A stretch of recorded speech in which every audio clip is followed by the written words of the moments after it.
Alright, folks, trying to work out how to not be mumbling on this stupid phone thing. Anyway, so the situation is all the payments and all the accounts, they're all getting done by these wise ass Jews. All the accountants who've got, you know, they can find this loophole connected to some lawyer who they know. They can work out, this fancy bit of accounting. We can put this off till next year. We could do all this stuff. So the small and medium-sized businesses are getting ran by the accountants into illegally working all of these rub ups on the books. Keep this off the books. Oh, let's chuck it in a trust, offshore trust. Let's do this. Let's do that. And they've basically swindled all the money away. That's what the accountants are doing. And the first go-to, of course, is the lawyer. You're not going to get anywhere unless you've got a lawyer who's looking into the law books, a la Alan Dershowitz, the Harvard big knob who's been found, with the Epstein crew. And, they're all billionaires. And when you look into these so-called billionaires, these Jewish billionaires, they've all got asset value and intangible assets and all of these. They haven't got two ape knees to rub together, most of them, because they're all skinflints. They spend it on all sorts of things that are beyond our scope, but you can guarantee that they'll have 3 or 4 mansions, a ruck of supercars, security coming out their ears, all sorts of accounts. Like I was looking into, there's a documentary, Menachem Stark, and he was found smouldering at the bottom of a dumpster. And the documentary goes into the whys and wherefores, why he was found at the bottom of a dumpster. So it works out that the two Afro-Americans who killed him, weren't happy with um, either the drug dealing he was doing or the money he wasn't paying to them as pimps or whatever it was, doing the accounts for the prostitution, or it was all up to no good in big ways, like. And there was big monies getting passed around, and he's a big slum landlord, and lots of the tenants hated him, but like the Jews are all saying, oh, he was a great man, he was this, he was that, he was the other. But he was found smouldering at the bottom of a dumpster, killed by, you know, two pimps. So he was targeted. It wasn't a random event, like, he was linked to them. The crew had been working for him or something, doing construction. But you can watch the documentary, Menachem Stark, Menachem Stark, as in Richard Starkey, Ringo Starr, another Jew. So the point is, all of the books, all of the books, they're all taxable events, or they're not. Right, so every single penny that gets registered with a till receipt is a taxable event. True or not true? True. So all of these charities now, which aren't charities, they're corporations set up as charities. See the difference? They're not charities, but they're running as charities. So all these corporations running as charities are paying taxes, but they're paying a reduced amount of tax. And they're providing a reduced service, basically. It's all recycling. So the big sort of question is like, how can payment be facilitated? Well, you can't pay a debt with a debt. You can't. That's just a simple promise to make a further payment down the line. That's paying a debt with a debt. So you haven't met the payment.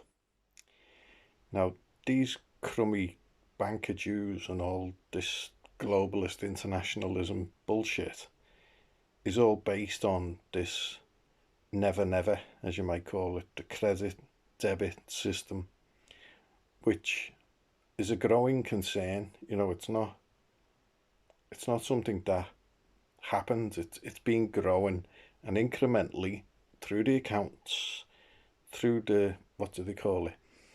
You know, the incremental persuasion of the small and medium-sized businesses, which has grown into multinational corporations in many instances. Apple, Facebook, Google, YouTube, you know, a lot.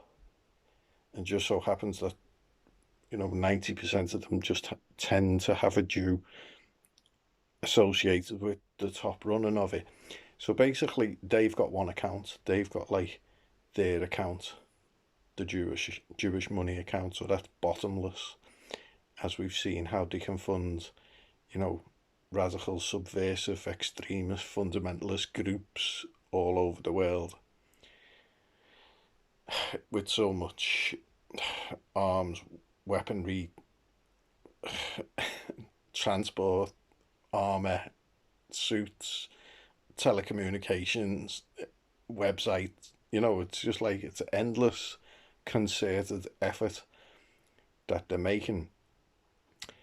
Now, the little man on the street, your average Joe, he has all that belongs to the nation. All the government is doing is, well, they were supposed to be managing.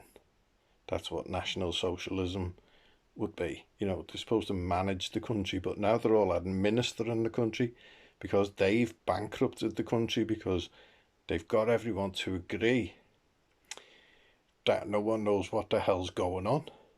You know, chaos reigns, and that's exactly what's happening. So there's a glitch in the matrix, in their matrix, and it's called accepted for value. So the idea is your national insurance number holds a zero bank balance, basically, and the reason why it's zero is that they never can determine how much health, like how much money, how much needs to be spent on your health from the day you're born to the day you die, how much pensions you're going to get in return. So the actual national insurance, social security, or the national social security is tantamount to an unlimited amount. And the difference is from you managing your own national insurance, social security.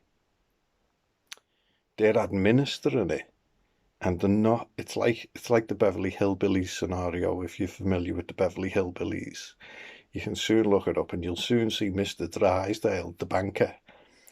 You know, he will not let the Beverly Hillbillies anywhere near all of the, I think it's 26 million in the 60s that these guys own.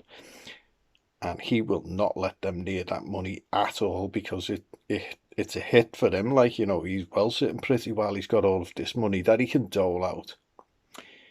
But the difference being is that would be, yeah, that's kind of an insurance money for him, that 26 million doesn't start getting spent. You know, if Jed and Jethro and Granny and Ellie Mae start going into town and buying all the gear, that money will soon dwindle, especially if they hit the casinos and the cocaine, because you can only buy cocaine and heroin and all this stuff with cold hard cash.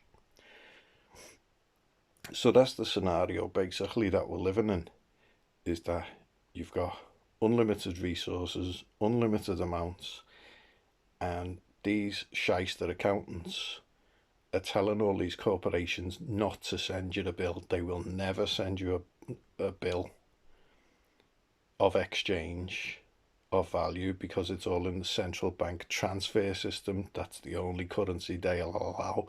So they've monopolized the money system. So the thing is, with accepted for value, if you were to receive an actual bill, the idea is that you can offset that against your national insurance money because it's for your health, and now you're managing your own account. But these shyster accountants, shyster lawyers, shyster judges, shyster police, shyster governments, the list is pretty long, and they're all wearing small hats or bowing to those people. So, that is the remedy, and we're being kept from the remedy.